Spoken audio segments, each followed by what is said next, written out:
ഇതിഹാസം എന്ന് പറഞ്ഞാൽ അതാണ്. എല്ലാ പ്രവൃത്തികൾക്കും ന്യായാന്യായങ്ങൾ പരിഗണിച്ച് വേണ്ടത് പറഞ്ഞു കൊടുക്കാൻ നമുക്ക് സാധിക്കണം. എന്നിട്ട് അവസാനം ചെന്ന് ഇറങ്ങി ആര്? കൃഷ്ണൻ. അപ്പം രണ്ടാൾക്കും ഒരുപോലെ ബന്ധപ്പെട്ടവനാണ്. അപ്പോൾ സാത്വികിയുടെ കൈയും ഒരു കൈ പിടിച്ച് സാത്വികിയുടെ കൈ പിടിച്ച് മാത്രം സാത്വികിയുടെ കൈ മാത്രം പിടിച്ച് പോയാൽ മറ്റേ കൈ ഓടി വന്ന് പിടിച്ചാലോ? ഒരു കുഴപ്പമില്ലേ? അവിടെ ചെന്ന് താനിക്ക് പറയാനുള്ളത് പറഞ്ഞു, പാണ്ഡവന്മാർക്ക് ഓരോരുത്തരും പറയാനുള്ളത് പറഞ്ഞു. അപ്പം എന്താ പറഞ്ഞത്? സൂചി കുത്തൻ പഴുതുപോലും പാണ്ഡവർക്ക് കൊടക്കൊല. സൂചി കുത്താനുള്ള പഴുത് ഭൂമി പോലും ഞാൻ കൊടുക്കില്ല എന്ന് പറഞ്ഞു. പിന്നെ നിവൃത്തിയില്ല. യുദ്ധം നിശ്ചയിച്ച് ഇന്ന ദിവസം തുടങ്ങാം എന്ന് പറഞ്ഞ് ഉറപ്പിച്ചിട്ടാണ് കൃഷ്ണൻ പോയത്. ഇത്രയും സംഭവങ്ങൾ സൂചിപ്പിക്കുന്നത് എന്താ? ആ സഹോദരന്മാർ തമ്മിലുള്ള സ്നേഹക്കുറവ്, വൈരാഗ്യം അത് എത്രമാത്രം മൂത്തു എന്നുള്ളതാണ് ഇവിടെ കാണുന്നത്. എല്ലാം നിശ്ചയിച്ച് മടങ്ങി വന്നു. യുദ്ധം ഉണ്ടാവുമെന്ന് ഉറപ്പായപ്പോൾ എന്തു ചെയ്തു? വേദവ്യാസൻ്റെ പുത്രനാണല്ലോ ആര്? ധൃതരാഷ്ട്രൻ. കണ്ണ് കാണൂല, പാണ്ഡു മരിച്ചുപോയി. അദ്ദേഹം വന്നു, എൻ്റെ മോനെ, നിനക്ക് ഈ യുദ്ധം നേരിട്ട് കാണണമെന്നുണ്ടെങ്കിൽ ഞാൻ ദിവ്യദൃഷ്ടി തരാം. ധൃതരാഷ്ട്രൻ പറഞ്ഞു, മഹർഷിയെ വേണ്ട, ഈ യുദ്ധത്തിൽ എന്താ വരാൻ പോണേന്നുള്ളത് ഒരളവ് വരെ എനിക്കറിയാം. എൻ്റെ മക്കൾ ദുഷ്ടന്മാരാണ്. അവരെല്ലാവരും ഈ മൂത്ത ചക്ക വീഴുന്ന മാതിരി ഓരോന്നായിട്ട് വീണ് മരിക്കും. ഇത് ഏത് പിതാവിനാ കാണാൻ പറ്റുക? അതുകൊണ്ട് എനിക്ക് വേണ്ട ദിവ്യദൃഷ്ടി എന്ന് പറഞ്ഞു. അപ്പോൾ പിന്നെ എന്താ വഴി? വിശ്വസ്തനായിരിക്കുന്ന സഞ്ജയനുണ്ട് അവിടെ. ആ സഞ്ജയന് ഒരു ദിവ്യ പ്രഭാവം കൊടുത്തു. ആരും കാണില്ല സഞ്ജയ നിന്നെ, എവിടെ വേണമെങ്കിൽ എവിടെ പോവാം. യുദ്ധത്തിൽ തുറന്നു ചെയ്യുന്നതും ഒളിച്ചു ചെയ്യാൻ ഉദ്ദേശിക്കുന്നതുമായ എല്ലാ കാര്യങ്ങളും പടക്കളത്തിലോ അതോ പടയാളികളുടെ താമസ സ്ഥലത്തോ എന്ത് നടന്നാലും കാണാൻ പറ്റും. നിന്നെ ഒരു ശരമേൽക്കില്ല, ഒരാളുടെ ദൃഷ്ടിയിലും പെടൂല. എല്ലാം കണ്ടു മനസ്സിലാക്കി നീ മഹാരാജാവിനോട് പറയേ എന്ന് പറഞ്ഞ് മഹർഷി പോയി. യുദ്ധം തുടങ്ങിയിട്ടില്ല. ആ വിവരണത്തിൽ നമ്മുടെ പുണ്യഭാരതത്തിൻ്റെ അതിർത്തികളേത്, അതിലുള്ള മഹാപർവ്വതങ്ങൾ, മഹാനദികൾ, പുണ്യസങ്കേതങ്ങൾ, ഓരോന്നിൻ്റെയും വൈഭവം, ചരിത്രം, മഹാത്മ്യം ഇതൊക്കെ ഇങ്ങനെ പറഞ്ഞ് ധരിപ്പിച്ചു കൊണ്ടിരുന്നപ്പോൾ ഠാപ്പ് യുദ്ധം തുടങ്ങി. അപ്പോൾ കുരുക്ഷേത്രത്തിലേക്ക് ഓടിപ്പോയിട്ട് അവിടെ 1-ാം ദിവസം, 2-ാം ദിവസം, 3, 4, 5, 6, 7, 8, 9 ദിവസം ആ യുദ്ധത്തിൻ്റെ ജ്വരത്തിൽ അവിടെ തന്നെ നിന്നു. 10-ാം ദിവസം അജയ്യനായിരിക്കുന്ന ഭീഷ്മൻ രഥത്തിൽ നിന്ന് താഴെ മറിഞ്ഞു വീണു. ഇതങ്ങോട്ട് കണ്ടപ്പോൾ സഞ്ജയന് സ്വയം വിശ്വസിക്കാൻ പറ്റിയില്ല.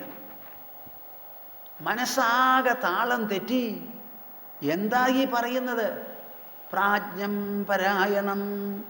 വലിയ പ്രാജ്ഞനാണ്, വലിയ ജ്ഞാനിയാണ്, പരശുരാമനെ പോലും തോൽപ്പിച്ചവനാണ്. പാണ്ഡവന്മാരോട് യാതൊരു എതിർപ്പും അദ്ദേഹത്തിനില്ല, അനുഗ്രഹമേ ഉള്ളൂ. അങ്ങനെയുള്ള ഒരു മുത്തശ്ശനെ അർജുനൻ കൂർത്തുമൂർത്ത ശരം പ്രയോഗിച്ച് തട്ടിയിട്ടൂ അങ്ങോട്ട് കേൾക്കുമ്പോൾ ഇതെങ്ങനെ വിശ്വസിക്കും? എങ്ങനെ വിശ്വസിക്കാതെ ഇരിക്കും? ഈ സംഭവമെങ്കിലും ഉടനെ മഹാരാജാവിനോട് ചെന്ന് പറയണമെന്ന് പറഞ്ഞ് ഓടിയിട്ട് സഞ്ജയോഹം മഹാരാജ നമസ്തേ ഭരതർഷഭ. ഞാൻ സഞ്ജയനാണ്, കുരുടനാണല്ലോ, പറഞ്ഞില്ലെങ്കിൽ അറിയില്ലല്ലോ, അങ്ങക്ക് നമസ്കാരം. ഭീഷ്മനിതാ രഥത്തിൽ നിന്ന് താഴെ വീണിരിക്കണു, അർജുനൻ്റെ ശരങ്ങളേറ്റ്.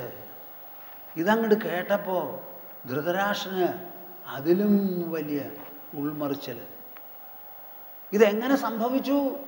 ഇതാരാണിത് ചെയ്തത്? എൻ്റെ മക്കളോ പിഴച്ചവരാണ്, ദുഷ്ടന്മാരാണ്. പാണ്ഡവന്മാരങ്ങനെയല്ലല്ലോ. നീ പറയുന്നത് പാണ്ഡവന്മാരിൽ ഏറ്റവും മികച്ച അർജുനൻ്റെ ശരമേറ്റ് വീണു എന്നാണല്ലോ. ഈ കൊടും കൈ, ഈ മഹാപാപം ചെയ്യുന്നതിൽ പാർത്ഥന് ഒരു ഭയവുമുണ്ടായിരുന്നില്ലേ, സംശയവുമുണ്ടായിരുന്നില്ലേ? ഞാനിത് എങ്ങനെ വിശ്വസിക്കും? എങ്ങനെ വിശ്വസിക്കാതിരിക്കും? ഇതിൻ്റെ അർത്ഥം എന്താ? ധർമാധർമ്മോ ബലവാൻ സംപ്രാപ ഇതി മേ മതിഹി.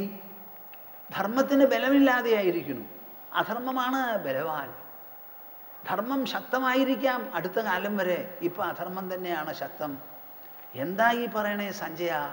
എനിക്കിത് കേൾക്കാൻ പറ്റണില്ലല്ലോ. എൻ്റെ മനസ്സും കുടൽമാലയും രണ്ടും മറിയാണല്ലോ ചെയ്യണത്. എനിക്ക് നീ പറയുന്ന വിവരം മനസ്സിലാക്കാൻ പറ്റില്ല. ഭീഷ്മൻ വീണതോടുകൂടി എൻ്റെ സൈന്യം മുഴുവനും നശിച്ചതായി എനിക്ക് തോന്നുന്നു. എൻ്റെ പുത്രന്മാരിൽ ഒരാളും ഇനി മിച്ചം വരാൻ പോണില്ല. വേണ്ടത്ര വൈരം നമ്മുടെ ദുര്യോധനൻ ഓരോരുത്തരിലും ഉണ്ടാക്കിയിട്ടുണ്ട്, ഭീമനിലെല്ലാം. ഞാനിത് എങ്ങനെ സഹിക്കും? നീ ഇനി പറയാൻ പോകുന്ന വിവരണം കേട്ട് ഗ്രഹിക്കണമെങ്കിൽ എനിക്ക് അതിനുള്ള ആത്മബലം തരണം. അതിന് വല്ല സംഭവം നീ പറഞ്ഞു തരാനുണ്ടോ? ഈ യുദ്ധകളത്തിൽ രണ്ടു കൂട്ടരും വന്ന് ചേർന്നത് ശരിയാ, പക്ഷെ അവരെന്ത് ചെയ്തു എന്ന് എനിക്ക് മനസ്സിലാക്കണം എന്ന് പറഞ്ഞ് സഞ്ജയന്റെ വിവരണത്തെ പിടിച്ചു നിർത്തി ഒരു ചോദ്യം ചോദിച്ചതാണ്. ധർമ്മക്ഷേത്രേ കുരുക്ഷേത്രേ സമവേദായുയുത്സവ മാമകാഃ പാണ്ഡവാശ്ചൈവ കിമകുർവത സഞ്ജയ. 700 ശ്ലോകമാണ് ഭഗവത്ഗീതയിൽ. അതിൽ ആദ്യത്തെ ശ്ലോകമാണിത്. ഇതിന് മറുപടി ആയിട്ടാണ് സഞ്ജയൻ ബാക്കി 699 ശ്ലോകങ്ങളും പറയുന്നത്. എവിടെ? കുരുക്ഷേത്രത്തിലാണ് സംഭവം നടക്കുന്നത്. ഹസ്തിനപുരത്തിലാണ് ഇത് കേൾക്കുന്നത്. അപ്പം ഹസ്തിനപുര രാജാവ് സഞ്ജയനോട് ചോദിക്കുന്നു, ധർമ്മക്ഷേത്രേ കുരുക്ഷേത്രേ സമവേദായുയുത്സവ മാമകാഃ പാണ്ഡവാശ്ചൈവ കിമകുർവത സഞ്ജയ. എൻ്റെ മക്കളും പാണ്ഡുവിൻ്റെ മക്കളും കൂടി യുദ്ധം ചെയ്യാനുള്ള നിശ്ചയത്തോടു കൂടി കുരുക്ഷേത്രം എന്ന് പറയുന്ന ധർമ്മഭൂമിയിലേക്ക് വന്നെത്തിയതിന് ശേഷം അവരെന്താണ് ചെയ്തത്? പടക്കളത്തിൽ വന്നാൽ പടയാളികൾ എന്തു ചെയ്യും?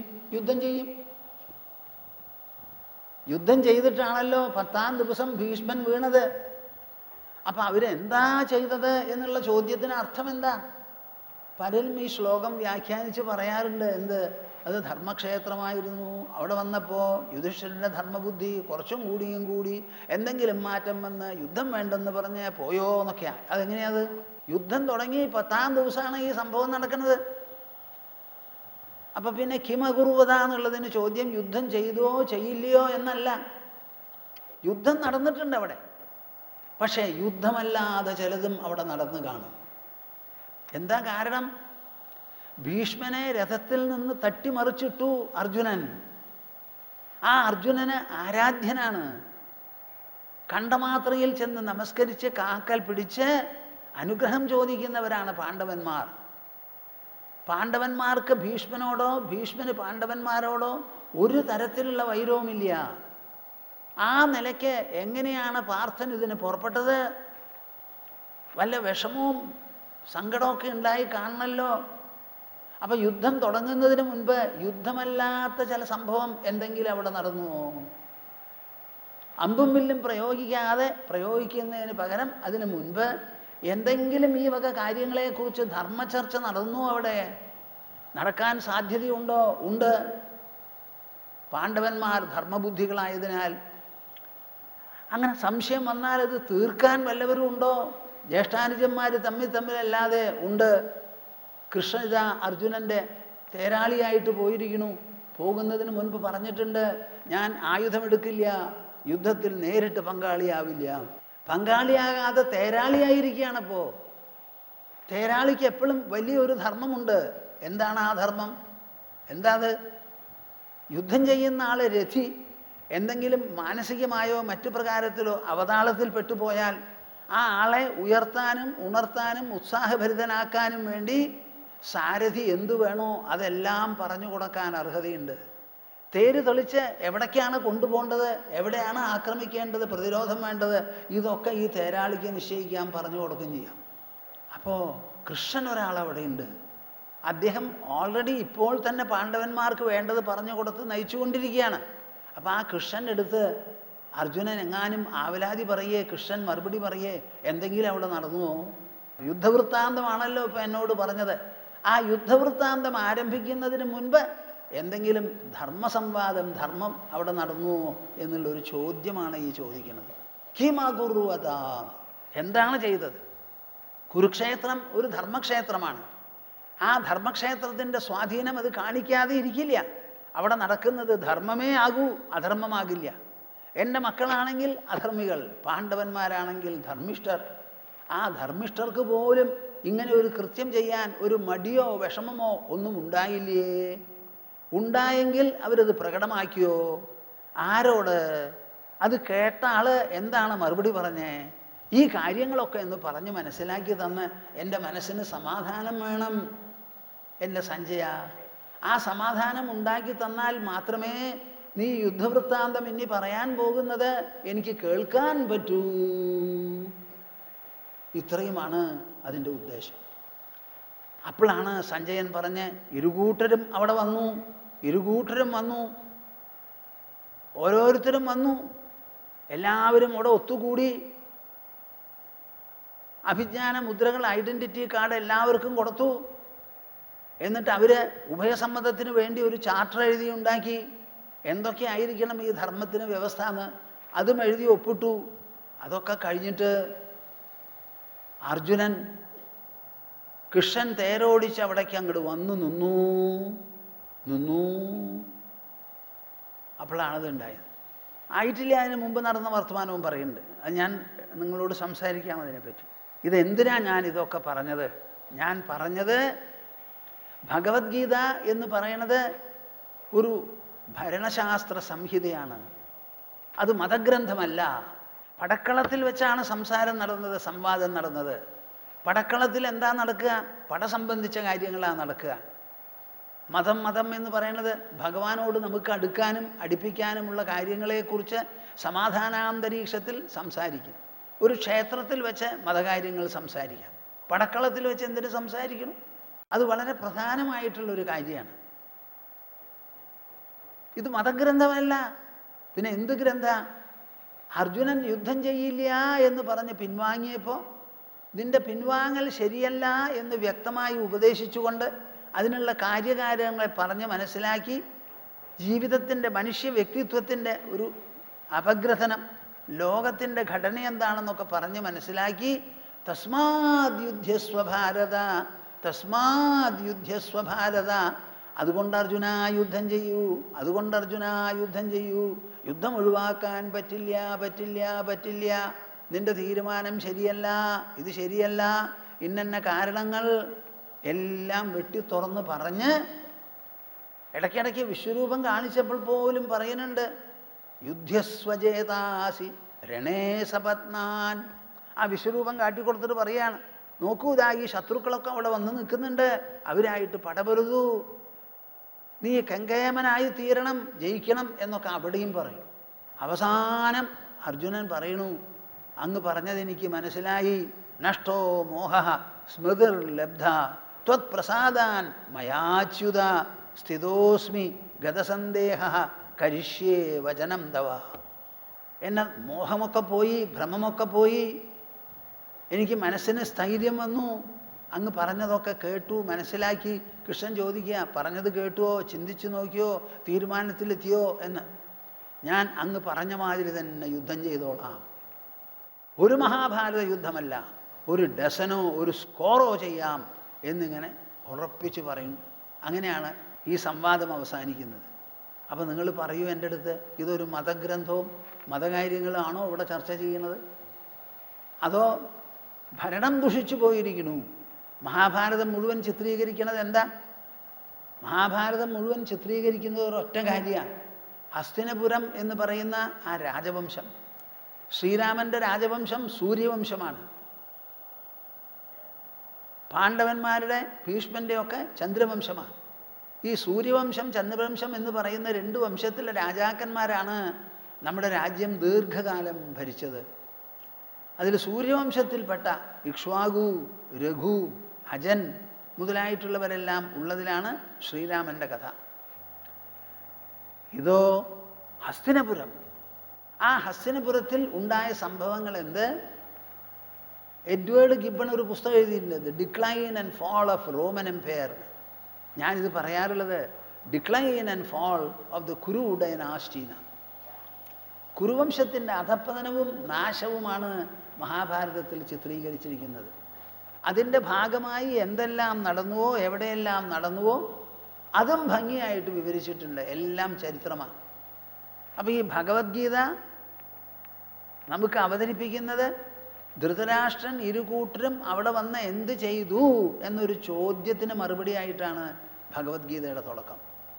ധൃതരാഷ്ട്രൻ്റെ വാക്കുകൾ ഇത് മാത്രമേ ഉള്ളൂ. അർജുനൻ അങ്ങ് പറഞ്ഞ മാതിരി ഞാൻ യുദ്ധം ചെയ്തോളാം എന്ന് പറഞ്ഞു നിർത്തുക ചെയ്തത്. എന്നിട്ട് സഞ്ജയൻ പറയുകയാണ്, അവർ തമ്മിലുള്ള സംവാദം വളരെ വിശേഷപ്പെട്ടതാണ്. ഈശ്വരാനുഗ്രഹം കൊണ്ട് എനിക്ക് കേൾക്കാൻ സാധിച്ചൂലോ.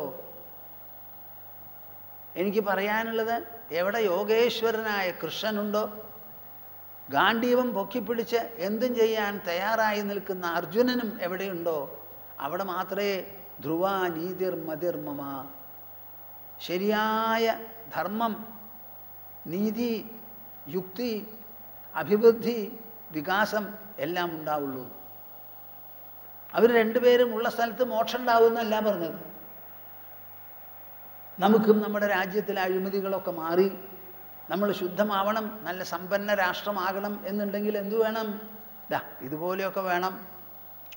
യോഗേശ്വരനായ കൃഷ്ണൻ പറഞ്ഞ കാര്യങ്ങൾ കേൾക്കണം, ഭരണത്തിൽ അത് ആനയിക്കണം, അനുവർത്തിക്കണം. സമയോചിതമായി ദുഷ്ടതയെ നേരിടണമെങ്കിൽ നേരിടണം. അതിൽ പേടിക്കരുത്. സ്വന്തം മുത്തശ്ശൻ വരെ എൻ്റെ മോനെ ഇത് ചെയ്യരുത് എന്ന് പറഞ്ഞാൽ പറ്റില്ല. ഭരണം കൈയാളുക എന്ന് പറഞ്ഞാൽ പ്രജകളുടെ ക്ഷേമം ഉറപ്പുവരുത്തുക എന്നാണ് അർത്ഥം. അതുകൂടാതെ കഴിയില്ല. ആ യുദ്ധക്കളത്തിൽ എന്ത് നടന്നു എന്നുള്ള ചോദ്യത്തിന് ഇന്നത് നടന്നു എന്ന് സഞ്ജയൻ പറയുന്ന കാര്യങ്ങളുണ്ട്. ഞാനത് അടുത്ത ദിവസം ചർച്ച ചെയ്യാം.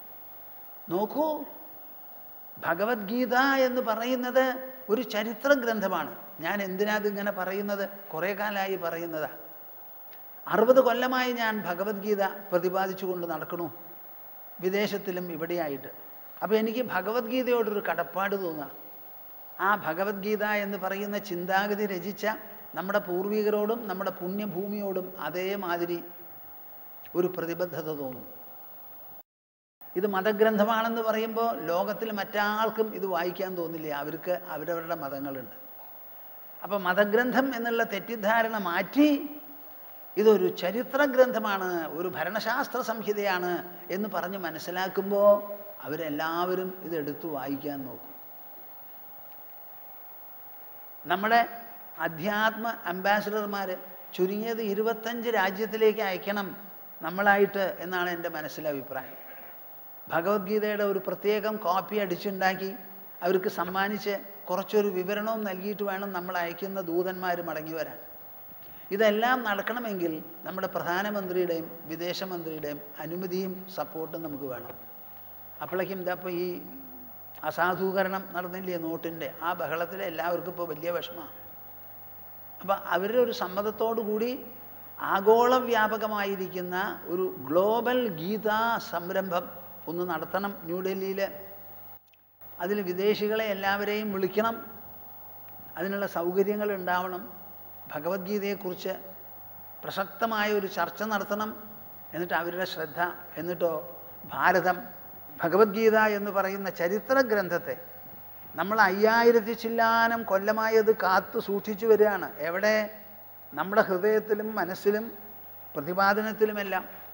ഷെൽഫിലൊന്നുമല്ല, ഭഗവത്ഗീത കൊണ്ടു നടക്കുന്നവരുണ്ട് ഇവിടെ. അങ്ങനെ സൂക്ഷിച്ചു വന്നിട്ടുള്ള ഈ ചരിത്ര ഗ്രന്ഥം ഭാരതത്തിൻ്റെ തന്നെ വലിയ ഒരു പ്രതീകമാണ്. നിങ്ങളത് മനസ്സിലാക്കൂ, വായിച്ചു നോക്കൂ. നിങ്ങളും ഭരണകാര്യത്തിൽ ഇത് പ്രയോഗിക്കൂ. നാട് ഭരിക്കാൻ, രാജ്യം ഭരിക്കാൻ, പ്രജകളെ ഭരിക്കാൻ, പ്രത്യേകിച്ചും ഭീകരരെ നേരിടാൻ, അമർച്ച ചെയ്യാൻ ഇത് വളരെ അത്യാവശ്യമാണ്. നിങ്ങളെല്ലാവരും ഉപയോഗിക്കൂ എന്ന് പറഞ്ഞ് നമ്മളിത് ഇന്ത്യയുടെ ഒരു സമ്മാനമാണ് ലോകരാഷ്ട്രങ്ങൾക്ക്. ഭഗവത്ഗീതയെ ഞങ്ങളിതാ സമ്മാനിക്കുന്നു, നിങ്ങൾക്ക് സഹവർത്തിയായിട്ടിരിക്കട്ടെ, എല്ലാവരും അതുകൊണ്ട് നന്നാവുന്നു. ഇതാണ് നമ്മുടെ ഉദ്ദേശം. അപ്പം ഞാൻ ഇത്തവണ പോയപ്പോൾ എല്ലാ സ്ഥലത്തും ഭഗവത്ഗീതയെ പറ്റി അത് മതഗ്രന്ഥമല്ല, ഒരു ചരിത്ര ഗ്രന്ഥമാണ് എന്ന് പറഞ്ഞുകൊണ്ടാണ് അമേരിക്കയിലും എല്ലാ സ്ഥലത്തും സംസാരിച്ചത്. അവർ തീരുമാനിച്ചിട്ടുണ്ട്, അമേരിക്കയിലെ കാലിഫോർണിയക്കാർ അടുത്ത കൊല്ലം സെപ്റ്റംബർ മാസത്തിൽ ഒരു നാഷണൽ കോൺഫറൻസ് ഓൺ ഗീത അവർ നടത്താൻ ഉദ്ദേശിക്കുന്നു. അതിൽ യൂണിവേഴ്സിറ്റിയിൽ നിന്നും അവിടെ നിന്ന് ഇവിടെ നിന്നൊക്കെ ഗീത എടുക്കുന്നവരെല്ലാം വിളിച്ച് അതൊരു ഭരണശാസ്ത്രമാണ് എന്ന് പറഞ്ഞ് മനസ്സിലാക്കിക്കാനുള്ള ഒരു വേദി ഒരുക്കി പല വിഭാഗങ്ങളിൽ നിന്നും ജനങ്ങളെ വിളിച്ച് ഒരു 2-3 ദിവസം നീണ്ടു നിൽക്കുന്ന ഒരു കോൺഫറൻസാണ് മനസ്സിൽ പ്ലാൻ അടുത്ത സെപ്റ്റംബറിൽ. ഇവിടെ ഉള്ളത് കഴിഞ്ഞിട്ട് മതി എന്നാണ് പറഞ്ഞത്. പക്ഷേ അത് നടക്കും തോന്നുന്നില്ല, അവർക്ക് ഇപ്പം തന്നെ ചെയ്യണമെന്ന് പറയും. ശരിയെന്നും പറഞ്ഞിട്ടുണ്ട്. അതിനുള്ള ആലോചനകളും എഴുത്തുകുത്തും ഒക്കെ നടന്നുകൊണ്ടിരിക്കുക. അപ്പം ഞാൻ എല്ലാവരോടും ഇത് പറയണു, നമ്മുടെ നൈമിഷാരണ്യ സദസ്സിനോട് പറഞ്ഞ് മനസ്സിലാക്കിയില്ല എന്നുണ്ടെങ്കിൽ അതൊരു വികലതയാവുമല്ലോ എന്നുകൂടി വിചാരിച്ചിട്ടാണ് നിങ്ങളോട് സംസാരിക്കാൻ തീരുമാനിച്ചത്. ഈ വിഷയം ഞാൻ തുടരാം. ഭഗവത്ഗീതയുടെ ശ്ലോകങ്ങൾ ഉദ്ധരിച്ച് എന്തൊക്കെയാണ് നടന്നത്, എന്താണ് അതിൽ നിന്ന് മനസ്സിലാക്കാനുള്ളത്, കൃഷ്ണൻ എവിടെയൊക്കെ പറയണു യുദ്ധം ചെയ്യൂ, ഇതൊക്കെ ഞാൻ ചർച്ച ചെയ്യാൻ ഉദ്ദേശിക്കുന്നുണ്ട്. നിങ്ങൾ മനസ്സിലാക്കിയത് എല്ലാവരെയും പറഞ്ഞ് മനസ്സിലാക്കണം. ഭഗവത്ഗീത മതഗ്രന്ഥമല്ല. നമ്മളെ കുട്ടികളെയൊക്കെ പഠിപ്പിക്കണം. അത് വിദേശ രാജ്യങ്ങൾ പഠിപ്പിച്ചു തുടങ്ങി. ഭഗവത്ഗീതയെ വെച്ചുകൊണ്ടാണ് സത്യം ചെയ്തത്. ആര്? ഒരു സ്ത്രീ വനിത അവിടുത്തെ കോൺഗ്രസ്സിൽ ഭഗവത്ഗീതയെ തൊട്ടുകൊണ്ടാണ് സത്യപ്രതിജ്ഞ നടത്തിയത്. 14 കൊല്ലമായി നാം ഇവിടെ നൈമിഷാരണ്യത്തിൽ, പാർലിക്കാട്ട് നൈമിഷാരണ്യത്തിൽ തച്ചനാത്തുകാവ് ദേവിയോടുകൂടി ബന്ധപ്പെട്ട ഈ സ്ഥലത്ത് ശ്രീമദ് ഭാഗവത തത്വസമീക്ഷാ സത്രം നടത്തിക്കൊണ്ടുവരുന്നു. ഒരു ഗ്രന്ഥം, അതാണ് ഈ ശ്രീമദ് ഭാഗവതം. എന്നാൽ അത് ചെറിയ ഗ്രന്ഥമാണെന്ന് പറഞ്ഞുകൂടാ. 18,000 ശ്ലോകങ്ങളുണ്ട്, 12 സ്കന്ധങ്ങളുണ്ട്. അപ്പോൾ 18,000 ശ്ലോകങ്ങളുള്ള ഒരു ശാസ്ത്രമോ ഗ്രന്ഥമോ ഒരു പാരമഹംസ്യ സംഹിതയോ ഉണ്ടെങ്കിൽ അത് പെട്ടെന്ന് ഓടിച്ചാടി വായിച്ച് മനസ്സിലാക്കാം എന്ന് ആരും വിചാരിക്കരുത്. നല്ല നല്ല ഭാഗവത പണ്ഡിതന്മാർ എന്നോട് പറയായിരുന്നു. അതിലൊരാൾ, സ്വാമിജി, ഞാൻ കുറേ കാലമായി ശ്രീമദ് ഭാഗവതം പറയുന്നു, ഇത്ര നാളും എത്രയോ തവണ ശ്ലോകങ്ങൾ വായിച്ചിട്ടുണ്ട്, പറഞ്ഞിട്ടുണ്ട്. ഇപ്പം ഞാൻ അടുത്ത കാലത്ത് ഒരു ശ്ലോകത്തിൻ്റെ അർത്ഥം ചിന്തിച്ചു നോക്കിയപ്പോൾ എനിക്ക് കിട്ടിയിട്ടുള്ള ആ സന്ദേശവും മൂല്യവും നിർദ്ദേശമൊക്കെ ഉണ്ടല്ലോ, ഇത്ര കാലമായിട്ട് മനസ്സിൽ തട്ടിയില്ല എന്ന്. നമ്മുടെ സംസ്കൃത ഭാഷയ്ക്കുള്ള ഒരു വിശേഷമാണത്. സംസ്കൃത ഭാഷയിൽ, മലയാളത്തിലുമുണ്ട്, സംസ്കൃതത്തോടു കൂടി ബന്ധപ്പെട്ടിട്ടാണല്ലോ മലയാളം ഉണ്ടായത്. പദങ്ങൾ, വാക്കുകൾ തമ്മിൽ ഇങ്ങനെ കൂട്ടിച്ചേർത്ത് ഉണ്ടാക്കാം. അതിന് സന്ധിക്ക് പ്രത്യേകമായ നിയമങ്ങളുമുണ്ട്.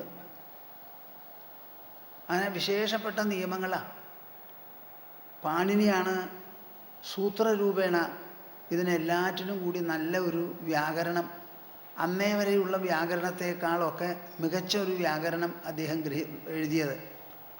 അത് എഴുതുന്നതിന് മുൻപ് പാണിനി എന്ത് ചെയ്തു അത്രേ? മഹാദേവനെക്കുറിച്ച് തപസ് ചെയ്തു. ഞാനിങ്ങനെ വേദങ്ങളെല്ലാം ഉൾപ്പെടുത്തിക്കൊണ്ടൊരു ഗ്രാമർ, ഒരു വ്യാകരണം തയ്യാറാക്കാൻ പോണു. അത് ഉപായപ്പെട്ടതല്ല. അതിന് മഹാദേവൻ തന്നെ വന്ന് എന്നെ അനുഗ്രഹിക്കണം. എഴുതാൻ പുറപ്പെട്ടാൽ മതിയോ? കയ്യും നാവും ഉണ്ടെങ്കിൽ പോരല്ലോ. നല്ലത് മുഴുവനും തോന്നണ്ടേ എഴുതുന്നതിൽ? പൂർവാപര വൈരുദ്ധ്യമില്ലാതെ എന്തെല്ലാം പ്രയോഗങ്ങൾ ഇന്നേ വരെ സംസ്കൃതത്തിലുണ്ടോ അതിനെല്ലാറ്റിനും ഒരു വ്യാകരണം എഴുതി ഉണ്ടാക്കണം. അപ്പോൾ തപസ് ചെയ്ത് മഹാദേവൻ പ്രത്യക്ഷപ്പെട്ട ഉടുക്കും കൊണ്ടുവന്നു. ആ ഉടുക്കം കൊണ്ടുവന്നിട്ട് ഇങ്ങനെ വായിച്ചു അത്ര ഇങ്ങനെ കൊട്ടിയിട്ട്.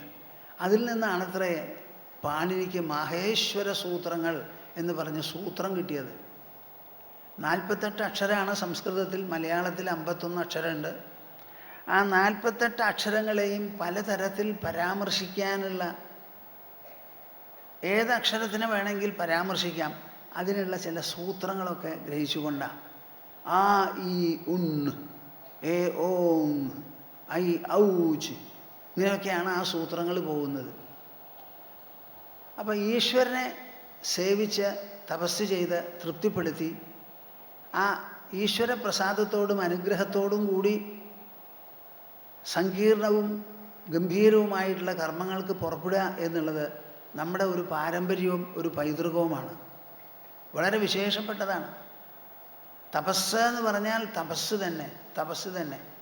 നിങ്ങളെല്ലാവരും ഈ നൈമിഷാരണ്യം സത്രശാലയിൽ വന്നിരുന്ന് പലരും പ്രതിദിനം ഇവിടെ ഇരുന്ന് പലരും പുറമേ നിന്ന് ഇവിടെ വന്ന് താമസിച്ചിരുന്ന് ഈ ക്ഷേത്രക്കുളത്തിൽ കുളിച്ച് ഒരാൾ പറയായിരുന്നു, എനിക്ക് എന്ത് വേണം, അവിടെ കുളിക്കണം, കുളിക്കാൻ പറ്റും. ആ ഭാഗവതം വായിക്കണത് കാലത്ത് നേരത്തെ എണീറ്റ് കേൾക്കണം എന്നുണ്ട്. ക്ഷേത്രക്കുളത്തിൽ കുളിച്ച് ഇവിടെ വന്ന് അങ്ങോട്ട് ഇരിക്കാമല്ലോ. അപ്പോൾ ഇതൊക്കെ ഒരു തപസ്സിൽപ്പെട്ടതാണ്.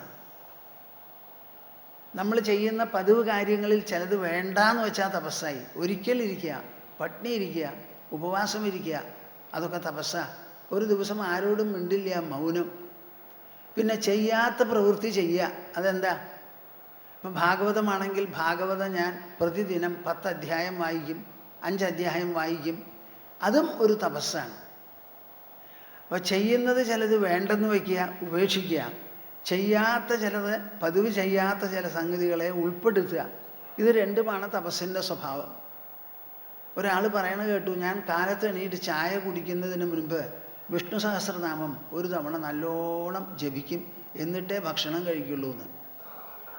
എന്നെ സംസ്കൃതം പഠിപ്പിച്ച വടക്കാഞ്ചേരി സ്കൂളിലെ ശേഖരവാര്യർ, അദ്ദേഹത്തിൻ്റെ രൂപം എപ്പോഴും എൻ്റെ മുൻപിൽ വരാറുണ്ട്. എങ്കക്കാട്ടിലത്തെ മുണ്ടുടുക്കും. ആ മുണ്ട് കണ്ണിക്കാല് വരെ ഉണ്ടാവില്ല, ഇവിടം വരെ ഉണ്ടാവുള്ളൂ. ബട്ടൺ ഇടൂല്ല. രണ്ടാമത്തെ ഒരു മുണ്ട് ഇങ്ങനെ എടുത്തിടും. ഇതും കൊണ്ടാണ് അദ്ദേഹം വരിക. വരുന്ന സമയത്ത് കയ്യിലൊരു കുറിപ്പോ ഒരു പുസ്തകമോ ഒന്നും ഉണ്ടാവില്ല. അങ്ങനെ അങ്ങോട്ട് വന്നിരിക്കും കസേരയിൽ, പഠിപ്പ് തുടങ്ങും. അപ്പോൾ അദ്ദേഹത്തിനെ പറ്റി പറഞ്ഞു കേട്ടിട്ടുള്ളത്, ഏകാദശി ദിവസം മുഴുവനും നാരായണീയം 1044 ശ്ലോകങ്ങൾ വിടാതെ ക്ഷേത്രത്തിൽ പോയി ചൊല്ലി അവസാനിപ്പിച്ചിട്ടേ കാപ്പിയോ ചായയോ കുടിക്കുള്ളൂ എന്നാണ്. ജ്യോതിഷക്കാരായാലും ഡോക്ടർമാരായാലും അവർക്കെല്ലാവർക്കും ഒരു തപസ്സോട് കൂടിയ കുറച്ച് പൂജയോ ആരാധനയോ ഉണ്ടെങ്കിൽ മാത്രമേ അവരുടെ കാര്യങ്ങൾ വേണ്ടതുപോലെ പറയാൻ പറ്റുള്ളൂ. ഊഹാപോഹപടു പ്രാജ്ഞ എന്നാണ് ജ്യോതിഷിയെക്കുറിച്ച് പറയുക. ഊഹാപോഹപടുഹു എന്ന് പറഞ്ഞാൽ എന്താ? പലതും കണ്ട് കൂട്ടിച്ചേർത്ത് ആലോചിച്ച് ഊഹിച്ചെടുക്കാൻ പറ്റണമെന്ന്. അതിൽ നല്ല സമർത്ഥനായിരിക്കണം. അപ്പോഴേ ഒരാൾക്ക് ജ്യോതിഷം കൊണ്ട് കാര്യങ്ങൾ നടത്താൻ പറ്റുള്ളൂ. ഇതൊരു വലിയ തപസ്സാണ് നിങ്ങളെല്ലാവരും ചെയ്യുന്നത്. ഇവിടെ വരൂ, ഇരിക്കൂ, കേൾക്കൂ. അപ്പോൾ ഇത്രയും കാലം ഈ ഭാഗവതം എന്ന് പറഞ്ഞ പുസ്തകം, ശ്രീമദ് ഭാഗവതം എഴുതിയതിന് ശേഷം ഈ അനേകം നൂറ്റാണ്ടുകളായി ഈ ഗ്രന്ഥം കൂടുതൽ കൂടുതൽ ജനങ്ങളിൽ താല്പര്യവും ശ്രദ്ധയും അധ്യയനവും എല്ലാം നൽകിക്കൊണ്ട്, എല്ലാറ്റിനും വക നൽകുന്നത് കൊണ്ട് എങ്ങനെയാണ് അത് നിലനിൽക്കണേ? നിങ്ങൾ ആലോചിച്ച് നോക്കിയിട്ടുണ്ടോ? പല സാഹിത്യങ്ങളും കാലാന്തരത്തിൽ അസ്തമിച്ചു പോകും. ചില നോവലൊക്കെ വരും, ആ വന്നു കഴിഞ്ഞാൽ വലിയ പ്രസിദ്ധി, ഹാ ഹൂ എന്ന് പറഞ്ഞാൽ എല്ലാവരും വായിക്കും. കുറച്ച് കഴിഞ്ഞാൽ നോവൽ എവിടെയാണ് പോയെന്ന് അറിയില്ല. വേറൊരു പുതിയ നോവൽ വരണം അവിടെ. സിനിമയാണെങ്കിലും എല്ലാം അങ്ങനെയാണ്. പക്ഷേ ഈ ശ്രീമദ് ഭാഗവതം അതിൻ്റെ പഴക്കം കൊണ്ടാണ് ഇതിന് പ്രസിദ്ധി. എത്ര പഴകുന്നുവോ അത്രയും പ്രസിദ്ധമാണത്. അങ്ങനെ ജനങ്ങളുടെ, ലക്ഷോപലക്ഷം ജനങ്ങളുടെ ശ്രദ്ധയെയും ഭക്തിയെയും ആകർഷിച്ചുകൊണ്ട് അതിൻ്റെ ഇടയിൽ ഏതാനും ബഹുശതം ജനങ്ങളുടെ വിവേകപൂർവം വിചാരപൂർവമുള്ള പഠനം, ആലോചന, വിചാരം, ശ്രദ്ധ, ധ്യാനം, ഇങ്ങനെ എല്ലാം അർഹിച്ചുകൊണ്ടുള്ള ഒരു വിശേഷപ്പെട്ട ഗ്രന്ഥമാണ്. വിദ്യാവതാം ഭാഗവതേ പരീക്ഷ എന്ന് പറയും. അറിവുള്ളവർക്ക് ശ്രീമദ് ഭാഗവതം ഒരു പരീക്ഷയാണത്രേ. ചില ശ്ലോകങ്ങളൊക്കെ കയ്യിലങ്ങോട്ട് കിട്ടിയാൽ എളുപ്പത്തിൽ അങ്ങോട്ട് അർത്ഥമായി എന്ന് വരില്ല.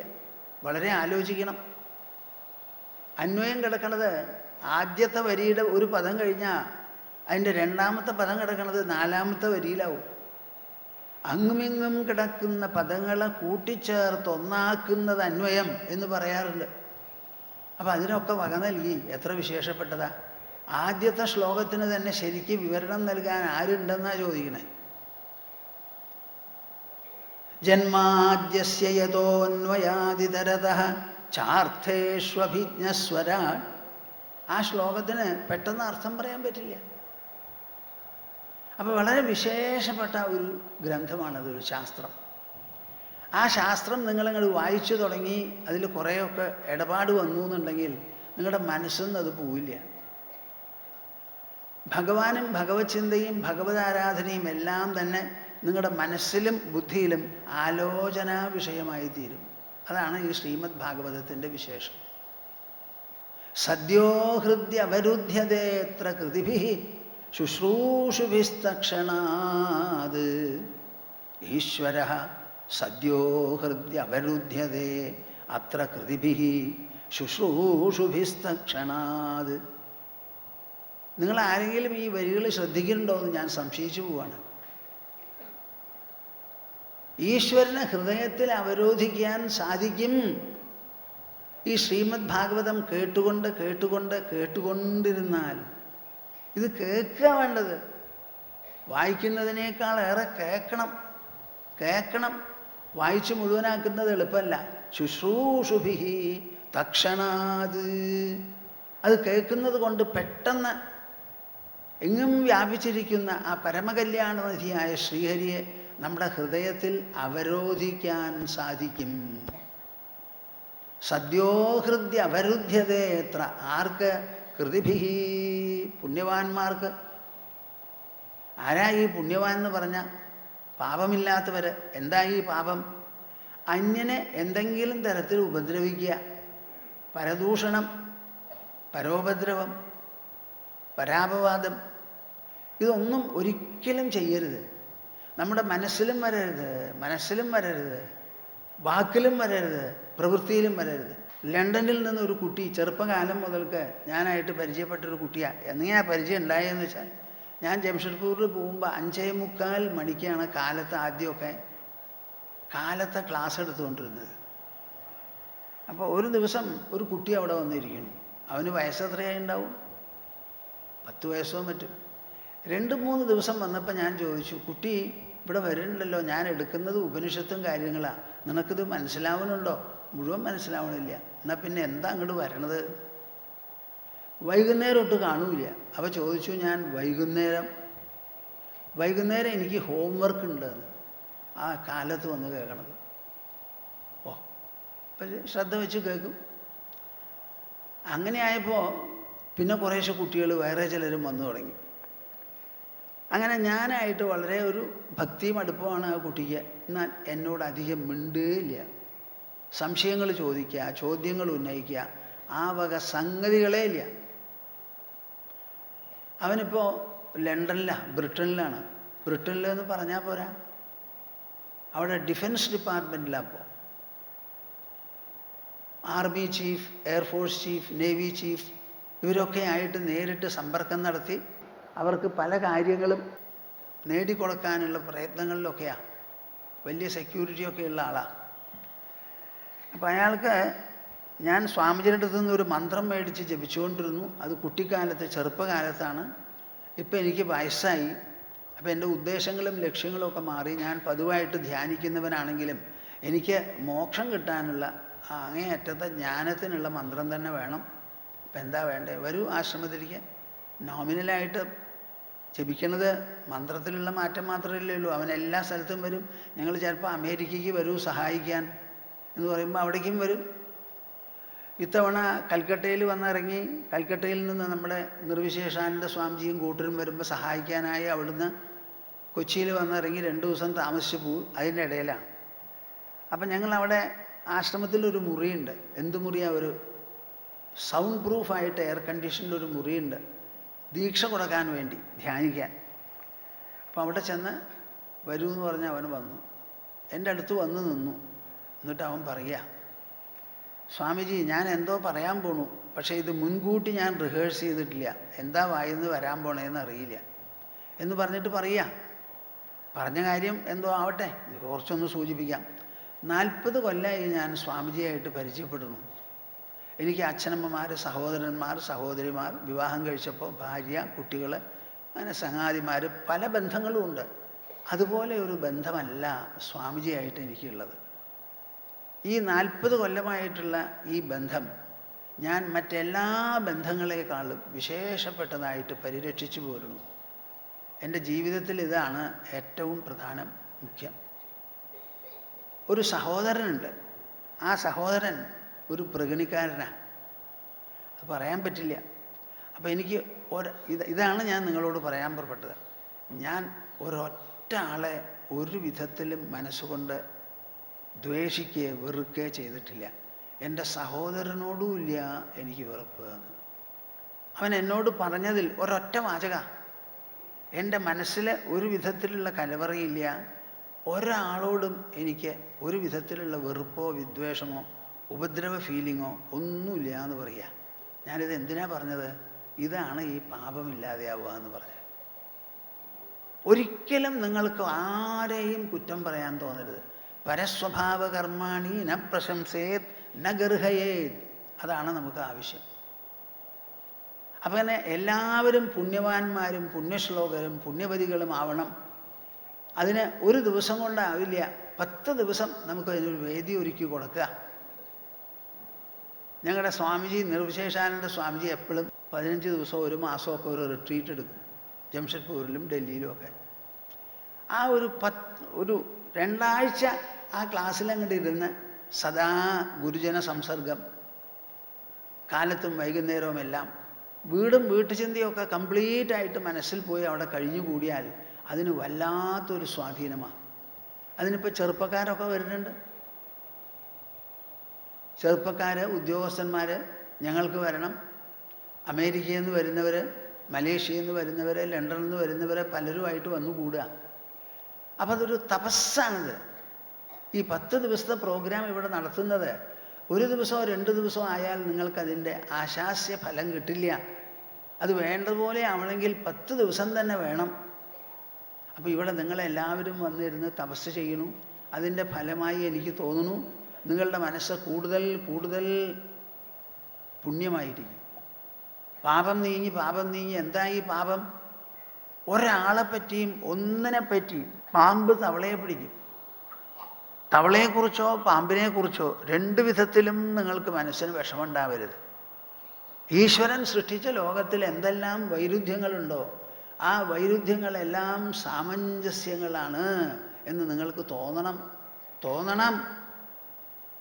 ഈശ്വരൻ സൃഷ്ടിക്കാത്തൊരു കള്ളനിവിടെ ഇല്ല, നല്ലവനുമില്ല.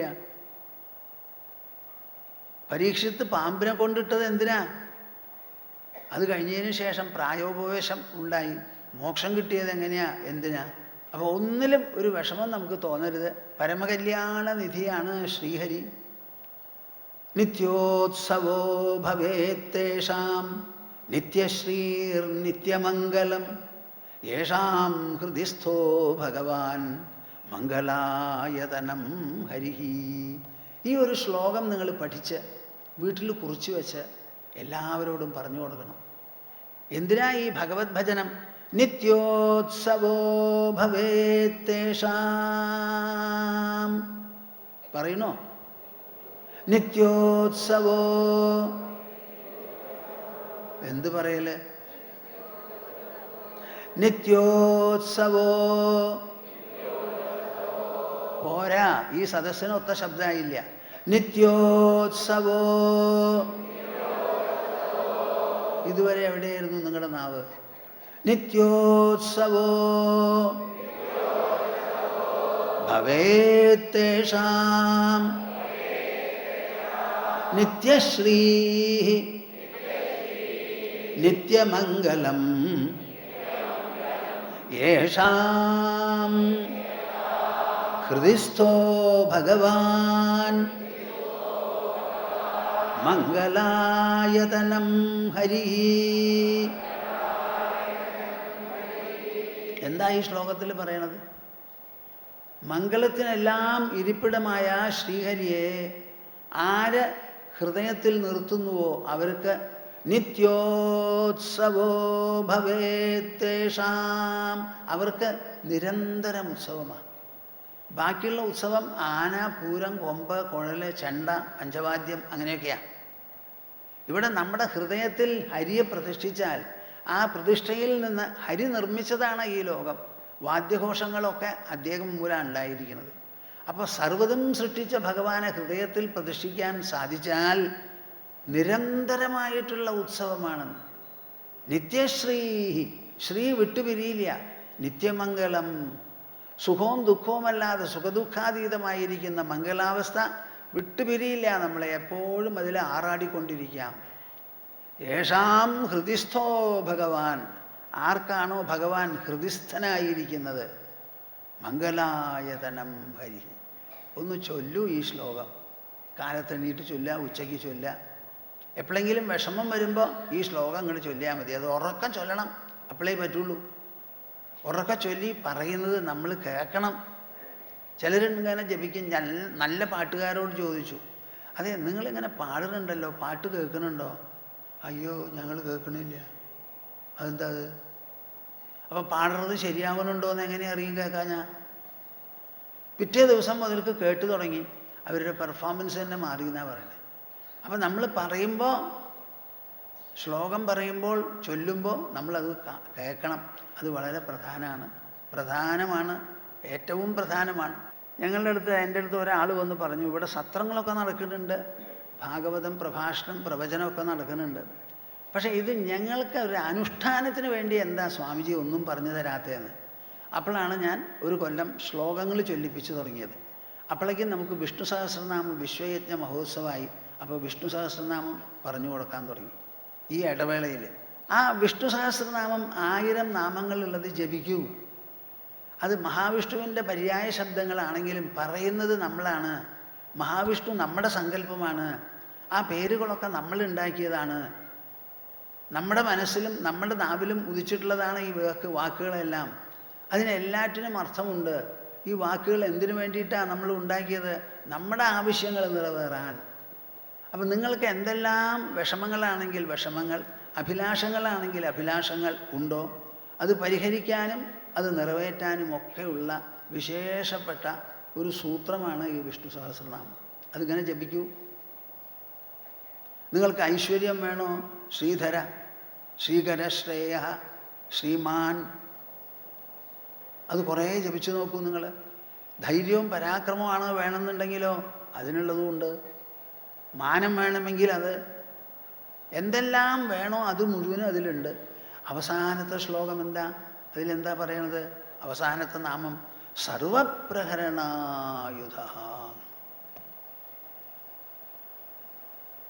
എല്ലാ വിധത്തിലും നമ്മുടെ തടസ്സങ്ങളിൽ, ശത്രുക്കളെന്ന് നമ്മൾ പറയാൻ പാടില്ലാത്തതാണ്, അവിടെയൊക്കെ പ്രഹരിക്കാനായിട്ടുള്ള ശക്തി നമുക്കുണ്ടാവുന്നു.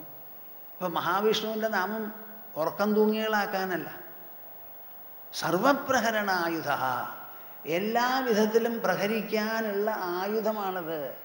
ബ്രഹ്മാസ്ത്രം, പാശുപതാസ്ത്രം, അങ്ങനെ പല അസ്ത്രങ്ങളും ഉണ്ടല്ലോ. അതിനെയൊക്കെ കവച്ചു വയ്ക്കുന്ന ഒരു വിശേഷപ്പെട്ട സർവപ്രഹരണായുധ എന്ന് പറഞ്ഞാൽ നിൽക്കുന്നത്. തുടങ്ങണതോ വിശ്വം വിഷ്ണുർവഷട്കാരോ വിശ്വം. ഒന്ന് പറയും, ഒന്ന് ഉറക്കെ പറയണപ്പാ. ഓ, വിശ്വം. ആ വിചാരം എപ്പോഴും വേണം. നമ്മൾ കാണുന്നത് പരിമിതമായ ഒരു മൂർത്തിയെ കൊളുത്തി വെച്ചിരിക്കുന്ന വിളക്കിന് ചെറിയ ഒരു നാളം, അവിടെ പോയിട്ട് ഭഗവാനേ എന്ന് പറയുമ്പോൾ നാളം പോലെയല്ല ഭഗവാൻ. ഭഗവാൻ വിശ്വത്തിൽ മുഴുവൻ വ്യാപിച്ചിരിക്കുകയാണ്. അങ്ങനെ വിശ്വവ്യാപകമാവണം നിങ്ങളുടെ മനസ്സും. അതേ സമയത്ത് ലോകത്തിൽ ജീവിക്കുമ്പോൾ ഒരു തലത്തിലും ദുർബലത തോന്നരുത്. എവിടെ ചെന്നാലും എവിടെ പോയാലും എന്ത് ചെയ്താലും നമുക്ക് തളർച്ച വന്നു എന്ന് തോന്നരുത്. അങ്ങനെ വരാത്ത ഒരു ധൈര്യം, വിശ്വാസം, ഒരു ആത്മബലം നമുക്കുണ്ടാവണം. അതിനൊക്കെ സഹായിക്കുന്നതാണ് ആ വിഷ്ണു സഹസ്രനാമത്തിൻ്റെ ഉദ്ഭവം ഉണ്ടായത്. ശരശയ്യയിൽ കിടക്കുന്ന ഭീഷ്മ പിതാമഹൻ യുധിഷ്ഠിരനെ ഉപദേശിച്ചതാണ്. യുദ്ധം കഴിഞ്ഞ് വളരെ സങ്കടം തോന്നി. ഇക്കണ്ട ആൾക്കാർ മരിച്ചുല്ലോ, വിഷമായി. പ്രത്യേകിച്ചും കർണൻ തൻ്റെ ജ്യേഷ്ഠനാണെന്ന് അറിഞ്ഞതോടുകൂടി സർവ്വവിധത്തിലുള്ള സമാധാനവും പോയി. വല്ലാതെ പരിതപിച്ചിരിക്കുകയാണ്. ആ താപം നീക്കാനായിട്ട് കൃഷ്ണൻ വരെ സംസാരിച്ചപ്പോൾ ഫലം ഉണ്ടായില്ല. ശ്രീകൃഷ്ണ പരമാത്മാവ് സ്വയം സംസാരിച്ചപ്പോൾ ഫലം ഉണ്ടായില്ല. അപ്പോൾ വേദവ്യാസർ പറഞ്ഞു, ഇനി ഒരു കാര്യമേ ഉള്ളൂ. മുത്തശ്ശൻ അവിടെ കിടക്കുന്നുണ്ട് യുദ്ധത്തിൻ്റെ പ്രതിനിധിയായി, മരിച്ചിട്ടില്ല. ആ മുത്തശ്ശൻ്റെ അടുക്കലേക്ക് പോയിട്ട് സംസാരിക്കൂ. അപ്പോൾ യുധിഷ്ഠിരൻ പറഞ്ഞു, ഞാൻ എങ്ങനെ പോവും ഈ മുത്തശ്ശൻ്റെ അടുത്ത്? അങ്ങയെ തട്ടിത്താഴ്ത്തിടാനുള്ള വഴി പറഞ്ഞു തരൂ എന്ന് ചോദിച്ചപ്പോൾ അതും കൂടി പാവം പറഞ്ഞു തന്നു. ആ തട്ടിയിട്ടിട്ട് എനിക്ക് സമാധാനമില്ല എന്ന് പറഞ്ഞ് ഞാൻ എങ്ങനെയാ പോവുക? അതുകൊണ്ട് കൃഷ്ണൻ തന്നെ എന്നെ കൂട്ടിക്കൊണ്ടുപോയി മുത്തശ്ശനും ഞാനും കൂടി സംസാരിക്കാനുള്ള ഒരു സന്ദർഭം ഉണ്ടാക്കി തരണം എന്ന് പറഞ്ഞപ്പോൾ ഓ എന്ന് പറഞ്ഞിട്ട് പോയിട്ട് മുത്തശ്ശനോട് ചോദിച്ചത് എന്താ? ശരശയ്യയിലല്ലേ കിടക്കണേ, നല്ല വേദനയുണ്ടാവുമല്ലോ, എത്ര ശര തറച്ച് കയറിയിരിക്കണേ എല്ലുവരെ, എനിക്കെൻ്റെ കാലിൽ ചെറിയൊരു മുള്ള് തൊലിയിൽ കയറിയാൽ തന്നെ സഹിക്കുക വയ്യാത്ത വേദനയാണെന്നാണ് പറഞ്ഞത്. ആരെ? കൃഷ്ണൻ. വേദനയുണ്ട് കൃഷ്ണ, പക്ഷേ കൃഷ്ണനെ കണ്ടപ്പോൾ കുറേ സമാധാനമായി. എന്താ വന്നേ? ഏതാ വന്നേ? ഇതാ പൗത്രനെ പേരക്കുട്ടിക്ക് ഈ യുദ്ധത്തിനെ ചൊല്ലി കുറേ സംശയമാണ്. യുദ്ധത്തിൽ ജയിച്ചു, പക്ഷേ ജയം ഒന്നിനും കൊള്ളില്ല, ഞാൻ കാട്ടിലേക്ക് പോവാന്നാണ് പറയുന്നത്. അങ്ങനെയാണ് ഈ സംസാരം തുടങ്ങിയത്.